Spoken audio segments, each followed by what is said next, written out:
الحمد لله وحده وصدق وعده ونصر عبده وهزم الأحزاب وحده. أما بعد فأعوذ بالله من الشيطان الرجيم. بسم الله الرحمن الرحيم. ورفعنا لك ذكرك. وقال النبي صلى الله عليه وسلم إن النبوة والرسالة قد انقطعت فلا رسول بعدي ولا نبي، أو كما قال النبي صلى الله عليه وسلم. خیمہ افلاک کا استاد اسی نام سے ہے، خیمہ افلاک کا استاد اسی نام سے ہے، نبض ہستی تپش آماد اسی نام سے ہے، دشت میں دامن کوہسار میں میدان میں ہے، بحر میں موج کی آغوش میں طوفان میں ہے، چین کے شہر مراکش کے بیابان میں ہے، اور پوشیدہ مسلمان کی ایمان میں ہے۔ چشم اقوام نظارہ یہ ابد تک دیکھے، چشم اقوام نظارہ یہ ابد تک دیکھے، رفعتی شان رفعنا لک ذکرک دیکھے۔ درود شریف پہ مینہ سرول والے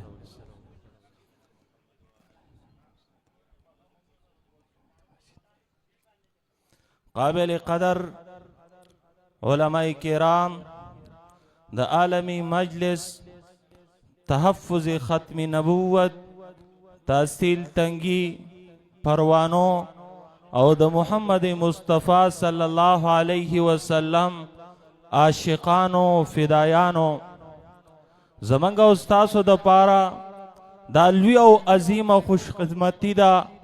چی دا محمد مصطفیٰ صلی اللہ علیہ وسلم پا عشق کے او پا محبت کے منگا اتاسو راجم شوی دا یو مسلمان دا پارا دا دین لوی دا جون بل قیمتی سرمایہ او یادگار لمحہ نکی یہ دے چی کم یادگار لمحہ دا محمد مصطفیٰ صلی اللہ علیہ وسلم دا مبارک ذکر اوریدلو او دا اغیب پا ویلو کی تیر شی دراتک پا اتبار سرا منگ اللہ دا سی یو دور و زمانی ترالی گلی چی منگ دا محمد مصطفیٰ صلی اللہ علیہ وسلم دیدار پا دی ظاہری سترگو سرا انکڑے شو، او کاش چی منگ دا دیدار کڑے وے، لیکن شکر الحمدللہ اللہ منگ اتاسو لدزل دا سی سترگی را کڑی دی چی پاغی منگ دا محمد مصطفیٰ صلی اللہ علیہ وسلم پا تخیلاتو سرا ہماوق دیدار کولو تا تیاری۔ منگ چی کلا دا احادیث مبارکہ کتابون الولو نو پاغی کی منگ تا ملاویگی چی یو کس روان دے و بلت تحوس کئی چی الہ این چرتزی اور توی الہ رسول اللہ صلی اللہ علیہ وسلم، زد محمد مصطفیٰ صلی اللہ علیہ وسلم مجلس تزم زبنگ دا ازل دا سی یوٹوب اوخی چی کاش منگ تم دا لمحہ نصیب شوے وے چی زروان وی او مانا چاہتا پوس کولے چی چرتزی او ما ورطویلے چی زد محمد مصطفیٰ صلی اللہ علیہ وسلم مبارک مجلس تزم۔ منگ دا صحابو تذکرل ولو یو صحابی راروان دے او بل صحابی تی تپوز کئی من این دا کم زینر آلے دا ورطوی من رسول اللہ صلی اللہ علیہ وسلم دا محمد مصطفیٰ صلی اللہ علیہ وسلم دا مبارک مجلس نرالم سمر خوان کئی او سمر مزا کئی چی منگ دا اغوی مجلس تتلے وے او منگ ورطا دا دنیا دا غمونا او دا فکرون طول مخی تا ایخے وے او اغوی منگ تویلے وے چی لا تب تا اس فا انہا ایام و تمزی مڑ غم مکوا یو سورزی جون دے و دا بطیر شی لکه یو زوان والا راغلیو او اغوی ورطا غمون و فکرون ذکر کریو او محمد مصطفیٰ صلی اللہ علیہ وسلم ورطا دا جملہ استعمال کریوا او یو زوان دا محمد مصطفیٰ صلی اللہ علیہ وسلم مجلس ترالے اویل جی زماز لکی قرار نرازی پیغمبر علیه الصلاۃ والسلام داسې مبارک لاس خپل راواغیسته او په دې زړه ورته راکاږه او وی فرمایل اثبت یا قلب، ای زړه مضبوط اوسېږه چې زما او ستا په زړه باندې محمد مصطفی صلی الله علیه وسلم پل مبارک لاس راخکلی وی، بیا دې د ټولې دنیا په غمونو کې موږ او تاسو راګیر شوی وی. او زما محترم مسلمانانو، نن په ټوله دنیا کې مذهبي طبقه پریشانه ده، بېحیایي ده، د ګناهونو طوفان دی، هر طرف ته د الله د نافرمانۍ سیلابونه راغلي دي چې ژوند به د ګناهونو نه پاک او صفا څنګه تیرو. یو فکرمند نوجوان د محمد مصطفی صلی الله علیه وسلم مجلس ته رالی، د بدکارۍ اجازت یې طلب کو. پیغمبر علیه الصلاۃ والسلام په ډېر ښه شان سره هغه پویه کو او بیا پیغمبر علیه الصلاۃ والسلام د ده په دې زړه باندې لاس راکاږو، یو خدایه دا زړه پاک کړي چې زه ته د هغوی مجلس ته تللی وې او زموږ په زړه لاس راښکلی وې او فرمایلی وې چې خدایه دا زړه پاک کړي، بیا دې د ټولې دنیا د ګناهونو سیلابونه او طوفانونه زموږ نه یو خوا بل خوا راچاپېره شوې وې، هېڅ پروا به نه وې. زما محترمو، پیغمبر علیه الصلاۃ والسلام به چې د جمعې خطبه فرمایله نو احادیث مبارکه کې دي داسې یو د کجوري تنه وه، هغې ته به ډډه لګوله، بیا ولله چا منبر تیار کو چې پیغمبر علیه الصلاۃ والسلام د خطبې دپاره رالی او د ستنې په ځای منبر ته وختو نو هغه ستنه په جړا شوله او داسې په جړا شوله صحابه کرام فرمایي لکه د لسو میاشتو بلار به اوښه چې کمې چغې وخي. پیغمبر علیه الصلاۃ والسلام دغه خپل مبارک منبر نه راکوشو او د دې ستنې نه غاړه تاو کړله، لاس یې پرې راکاږو، تسلي ورله ورکړله او بیا هغه ستنې داسې سلګۍ شروع کړلې چې ماشوم په چغو چغو جړلي او د هغې نه پس جړا بند کړي او سلګۍ د دې دنده زړه نه راخیږي. زما محترمو، موږ هم د پیغمبر علیه الصلاۃ والسلام ډېر لوی هجران تیر کړی، کاش موږ د هغوی مجلس ته تللی وې او د دې ستنې په شانتې په چغو چغو هم جړلی وې او پیغمبر علیه الصلاۃ والسلام زموږ نه غیږ تاو کړی وې، زموږ په سرونو باندې خپل مبارک لاس راښکلی وې او بیا موږ د هغوی په سینې باندې دا خپل سر ایښی وې او داسې سلګۍ م وښلی وې لکه څرنګې چې د کجوري دغې تنې سلګۍ ووالې. نن هر طرف ته خوف دی، دهشت دی، ویری دی. زما محترمو، په مدینه منوره کې یو ځل یو خوفناک آواز وشو، د مدینې منورې ټول خلک راووتل او اراده کوله چې د هغه آواز په رخ پسې روان شي. دوی اراده کوله او محمد مصطفی صلی الله علیه وسلم د هغه جانب نه واپس را روانو او خلکو ته ویل مطمئن اوسېږئ، هیڅ هم نشته دی. زما محترمو، ټوله دنیا کې دی د دهشت خوفناکې چغې سورې او نارې و چې محمد مصطفی صلی الله علیه وسلم په دغه میدان کې موږ ته ولاړه وې او موږ ته ویلی وې چې هېڅ خوف او یېره نشته. بیا موږ د دغې خوفناکو اوازونو او د نارو څه پروا لرله. نن خلک په مالی مشکلاتو کې راګیر دي، قرضخواه او مقروض خلک راګیر کړي دي او تنګۍ. حضرت جابر رضی الله تعالی عنہ محمد مصطفی صلی الله علیه وسلم لراله ایجی په ما باندې قرضونه دي، قرضداري می تنګۍ. پیغمبر علیه الصلاۃ والسلام پاسید صدر مبارکی په ولی واچو او یو یو قرضخواله لاړی او ورته فرمایل چې انذر جابر له مهلت ورکا چې زه تم ورغلی وې او هغوی مبارک را پاسېدلی وې او صادر په خپل ولی باندې اچولی وې او زمونږ قرضخواو ته ویلی وې چې مهلت ورکه دې خلکو لا، بیا موږ د قرضونو څه پروا کوله. زما محترمو، نن د ژوند په سفر کې د ټولې دنیا نه وروسته پاتې شوي، د دنیا په میدان کې وروسته پاتې شو، د عقبا په میدان کې وروسته پاتې شولو. حضرت جابر رضی الله تعالی عنہ د محمد مصطفی صلی الله علیه وسلم سره په سفر کې روانو. اوښه تلنه پیغمبر علیه الصلاۃ والسلام د شانه یو ګزار د اوښه وواله بیا به اوخو د هغې سره مقابله نه شو کولی. کاش چې موږ هم د دې دنیا په سفر کې رواني یا د عقبا په سفر کې رواني او محمد مصطفی صلی الله علیه وسلم موږ له په خپل مبارک لاس سره یو دیکه را کړی وی، موږ به په دنیا کې څومره مخکې شوی وی او موږ به په عقبا کې څومره مخکې شوی وی. نن د زورورو طاقتورو او د بالا طبقې نه زما محترمو موږ پریشانئ. په مدینه منوره کې یو وړوکې ماشومه جینۍ وه، د چا وینځه وه او لار کې ولاړه وه او په چغو چغو یې ژړل. پیغمبر علیه الصلاة والسلام ورته رالی او په سر یې ورته لاس کېښود چې بچیه ولې جاړې؟ هغې ویل زه خو د چا وینځه یم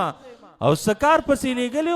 او زه لیټ شوم او اوس چې ورشم هغوی به ما ته غوسه کېږي او قارېږي. پیغمبر علیه الصلاة والسلام د لاس نه ونیوله، مالکانو پسې ورله چې خبردار ګورې دې ماشومې ته څه ونه وایې. نن زما مولا، زما طالب، د پګړي خاوند، د ګیرې خاوند، د منبر او محراب والا، د جماعت او د خانقاه والا، د ټولې دنیا زورور خلک چیړي او تنګي. کاش چې محمد مصطفی صلی الله علیه وسلم زمنګ لاسونه نیولې وي او د دې خلکو په سترګو کې سترګې اچولې وي او زمنګ د حقوقو تفوس او پوښتنې د دغه خلکو نه کړې وي. زما محترمو، هر طرف ته سانحې دي،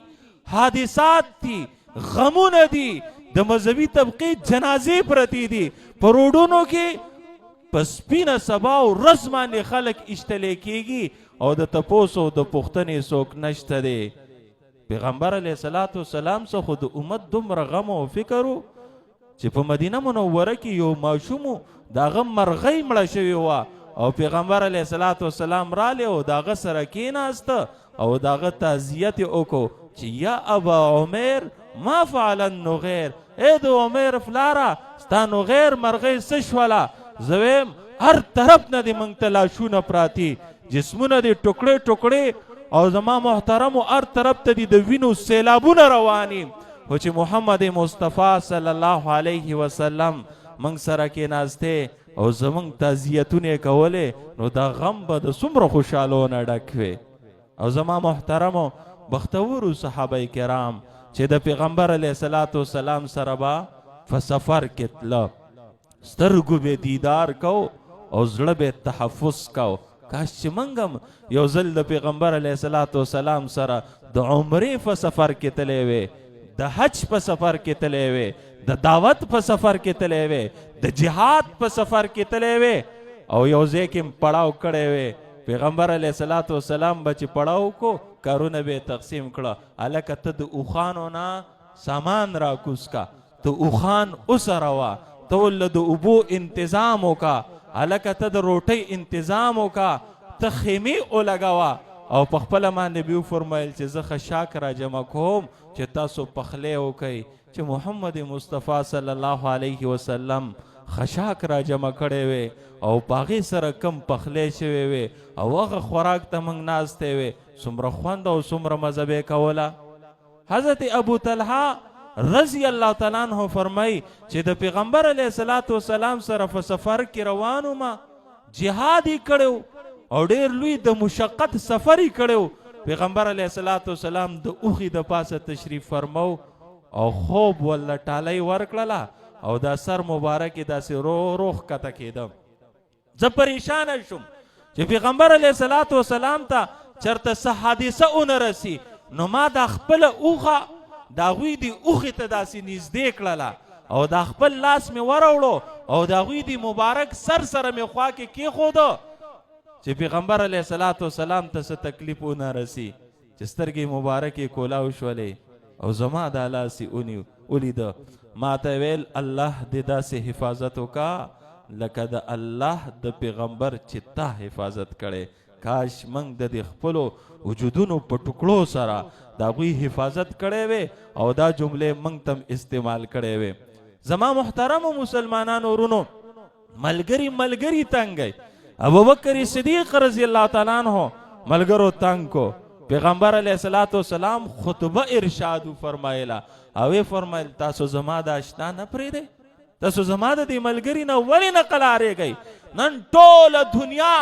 د پیغمبر علیه الصلاة والسلام د وارث په پریشانۍ پسې راغیستې ده، پتنګولو پسې راغیستې ده، خو په سر د کېښودلو د لاس دپاره څوک نشته. کاش محمد مصطفی صلی الله علیه وسلم په دې میدان کې نن حقیقي طور موجود وي او فرمایلی وی چې تاسو زما دا وارثان، زما دا بچی دا ولې نه پرېږدئ، دا تاسو ولې تنګوئ. حضرت ابوذر رضی الله تعالی عنہ او حضرت بلال رضی الله تعالی عنہ خپل منځ کې چیړ وکړو او بلال رضی الله تعالی عنہ ته ویل چې د تورې ښځې زویه پیغمبر علیه الصلاة والسلام غصه شو په دې، خفه شو په دې او ویې فرمایل تا ده ته د مور پیغور ورکړی دی. تاکي د جاهلیت اثرات دي چې داسې د پیغمبر علیه الصلاة والسلام دفاع زموږ په حق کې وي او داسې اصلاح زموږ په حق کې وي. او زما محترمو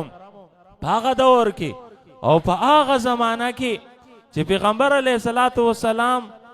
د صحابو په منځ کې زندگی تیروله، حضرت ابو طلحه رضی الله تعالی عنہ فرمای په مخ مبارک کې مې د لوږې آثار محسوس کړه. رالم او خپل کور کې مې خپلې بیبي ته وویل چې د خوراک څه شته. د پیغمبر علیه الصلاة والسلام په مبارک رخسار کې د لوږې آثار محسوسومه. فرمای روټۍ تیاره کړه او پیغمبر علیه الصلاة والسلام سره د فدایانو صحابه زمون کور ته رالی او روټۍ وخوړله. کاش چې موږ د خپلو زړونو دا غوښې وریتې کړی وې او هغوی دپاره مخې ته ایښې وې او هغوی هم راغوښتې وې او زموږ په درستخان باندې ناستې وې. نو زما محترمو زموږ دا ژوند به څومره قیمتي شوی وې او زموږ دا ژوند دا به څومره ښه شوی وې. نن په خانداني سطح باندې مسلمانان د اختلافاتو سره مخ دي. رور د رور نه خفا، خور د مور نه خفا، بچی د پلار نه خفا. د مغیث او د حضرت بریرہ رضی اللہ تعالی عنہ په منځ کې هم داسې اختلاف پیدا شو. مغیث ویل ستا نه بغیر زه ژوند نشم تیرولی او بریرہ رضی اللہ تعالی عنہ فرمایل تا سره ژوند نشم تیرولی. د مغیث بل څوک رالی په محمد مصطفی صلی الله علیه وسلم پسې هغوی حضرت عباس رضی الله تعالی عنہ د ځان سره کو صادرې په ولي باندې کېښودو او حضرت بلیرہ رضی اللہ تعالی عنہ ته منت او سماجت شروع کو. مونږ چې په کوم اختلافاتو کې نن تنګ شوي چې موږ د هغوی خواله تلې او هغوی راتلې او زموږ په منځ کې د صلح او د مصالحت معامله کولې، دا کار به څومره ښه وي او څومره مزیدار به وي. او زما محترمو هغه د احد په میدان کې چې پیغمبر علیه الصلاة والسلام ډېر زیات ستړی شوي او ډېر زیات زخمی شوي، داسې یو کمر ته برخته خو نه ختلی شو. حضرت طلحه رضی الله تعالی عنہ رالی او دا خپل املای کېښودله او پیغمبر علیه الصلاة والسلام د دوی په دې املا باندې خپله خپه کېښوده او بیا هغه کمر ته اوچت شو او وی فرمایل اوجب طلحه، طلحه ځان له جنت واجب کو. کاش موږ هم ورته دا سرونه خپل ایښی وی او زموږ د دې سرونو د پاسې خپل مبارک قدم ایښی وی او ما ته هم ویلی وی چې اوجبه او تا ته هم ویلی وی چې اوجبه. زما محترمو څومره خوند او څومره مزه به یې کړی وی. او زه سوچ کوم چې پیغمبر علیه الصلاة والسلام د غار حرا نه راکوشو، لومبۍ وحی نازل شوې وه او جسم مبارکې د یخنۍ نه ړچېده او زړه ته د تسلی ضرورت و. حضرت خدیجه رضی الله تعالی عنها څومره بختوره وه چې صدر یې ترې راتاو کو، تسلي ورله ورکړه چې موږ هم هلته ولاړ وې او موږ هم ترې خپلې څادرې تاو کړی وې او موږ هم ورله تسلي ورکړی وې او د خانې کعبې په خوا کې مونځ کو او کافرانو د اوښ لرې راوړو او د هغوی په مبارک او مطهر جسم باندې د پاسه واچو او حضرت فاطمه رضی الله تعالی عنها راله او په خپلو مبارکو لاسو باندې د هغوی د مبارک بدن نه هغه لر که. کاش چې موږ د خپلو سترګو په بڼو په دغه موقع کې د محمد مصطفی صلی الله علیه وسلم دا مبارک جسم دا پاک کړی وی او کله چې طایف ته لاړی او د کاڼو ګزارونه جوړ شولو او جسم مبارک زخمی شو، پڼې د وینو نه ډکې شوې. زه وایم کاش هغه کاڼي زموږ دې سرونو ته لګېدلی وې، زموږ دا سرونه دې ټوکړې ټوکړې شوې وې خو چې موږ یې تحفظ او دفاع کړی وې. او په تکه توره تیاره کې د شپې راووته او د مدینې منورې هجرت یې کو او د سر مبارک قیمت یې لګېدلی او هر طرف ته خوف و حراس و. کاش د عالمی مجلس تحفظ ختم نبوت تحصیل تنگی دا پروانې وي او ستې خي طرف ته روان وي، ستې ګس طرف ته روان دی، ستې مخې ته روان وي، ستې شاته روان وي. څومره خوند او څومره مزه به یې کوله. ابوبکر صدیق رضی الله تعالی عنہ غار ته ننوت، غار یې صفا کو. کاش منګه په خپل ژبه سره صفا کړی وی، منګ د خپلو سترګو په دغې بڼو سره صفا کړی وی. او بیا د هغې نه پس منګ په دې دروازه کې ناست دی او منګ ویل چې جی چې زمونږ په جسم کې یو رګ حرکت کوي څوک ستاسو خواته نشي راتلی چې پروا بالکل ونه کوي. او زما محترمو هغم دور او هغم زمانه وه چې د احد په میدان کې محمد مصطفی صلی الله علیه وسلم ولاړو. حضرت طلحه رضی الله تعالی عنہ سره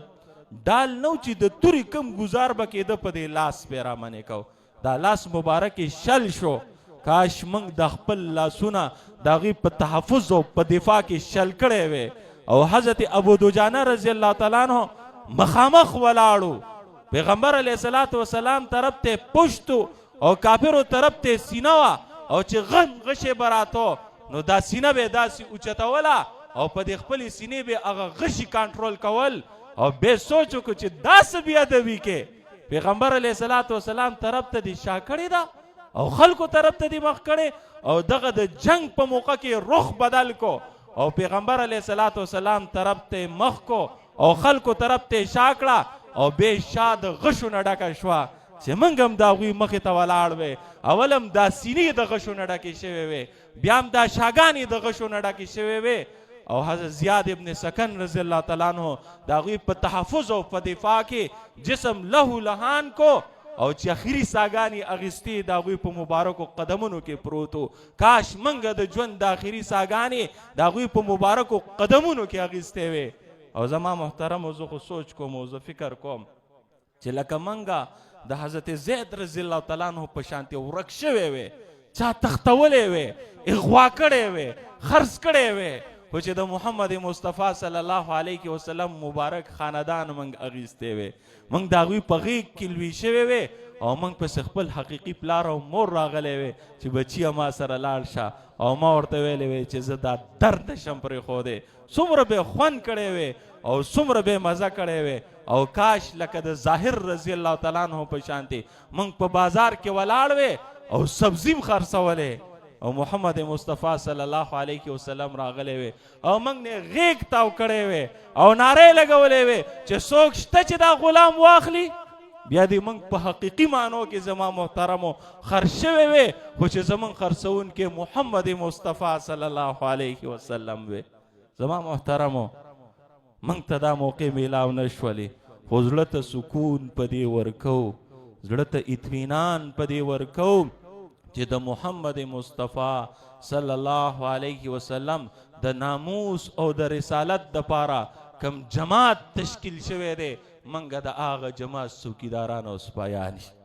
منګ زړه ته تسلي په دې خبره ورکو چې د محمد مصطفی صلی الله علیه وسلم د ختم نبوت د تحفظ او د دفاع دپاره کوم سپایان برتی شوي دي نن الحمدلله موږ د هغه سپایانو خادمانی. موږ زړه ته تسلي په دې ورکو او زړه ته اطمینان په دې باندې ورکو چې د محمد مصطفی صلی الله علیه وسلم نن د منبر د تحفظ دپاره موږ ولاړې، نن د محراب د تحفظ دپاره ولاړې، نن د هغوی د وارث د تحفظ دپاره ولاړې. او موږ سره هېڅ هم نشته، نه طاقت شته نه قوت شته، خو زموږ جذبات، زمنګ اوقات او زمنګ احساسات الحمدلله د هغه ختم نبوت دپاره په میدان کې ولاړ دي او قرباني کیږي چې د هغې دپاره زمنګ اکابرو د خپل تن من دن قربانیانې ورکړې وې.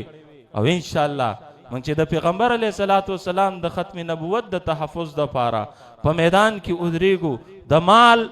ضرورت راځي مال قرباني کوو، د ځان ضرورت راځي ځان قرباني کو، د اولاد ضرورت راځي اولاد قرباني کو، د وخت ضرورت راځي وخت قرباني کو. نو سبا به د دغه صحابه کرامو په قدمونو کې انشاءالله الله موږ راپاسی کومو صحابه کرامو چې خپل هر څه په محمد مصطفی صلی الله علیه وسلم باندې قرباني کړي وو. واخر دعوانا